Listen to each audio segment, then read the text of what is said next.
And you make a good point about how so many different writers come from different backgrounds, where like some people are more oriented in story-driven narrative. Like I come from a copywriting background because I have a background in sales. Oh, wow. Like sales and blogging, and so much of that goes hand in hand. And so I naturally just Wow. got into the advertising industry, and I think that also perfectly leads into the next discussion, which I actually wanted to pick your brain on your writing process. I think that one of the hardest things to do as a professional writer is to, like, once you actually start having to deal with clients and having to write on time, write on schedule, write on a particular topic that you might not be fully interested in or you might not be Yeah. fully knowledgeable about.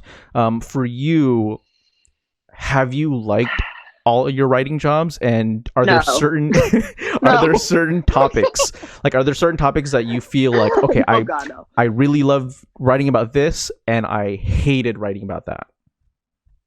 Okay, so I was doing music writing for a long time, and keep in mind, I originally went to school for journalism and politics, so I really love politics. Mm-hmm. Political writing was probably my favorite thing to do, and probably still is now. Mm-hmm. The hardest thing was once I got into music writing, you kind of get put into a box, meaning that especially once I got at some of these larger publications, at All Hip Hop, for example, I started out doing, like, if there was a new song posted, I would write a quick blurb. Hey, so and so collaborated with this producer, and they created a banger. It gets to Mm-hmm. the point where it becomes repetitive almost. Yep. And I still love music to this day. I think I just kind of got burnt out. And then on top of the fact that once you start you start doing a little bit more and taking on more work, then you have music in your inbox all the time. It was times people left flyers on my car, like with their mixtape and stuff. And it was like, Mm-hmm. I liked being able to engage with new artists, but sometimes it was just like, oh It's my too God, much on this your is a plate. lot.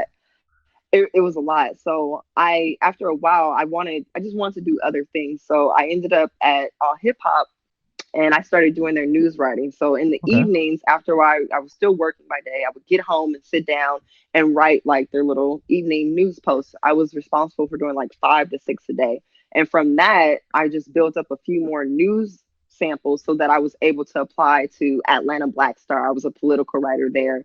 I applied to AARP. And some of this happened more recently. Like, I was actually at Atlanta Black Star.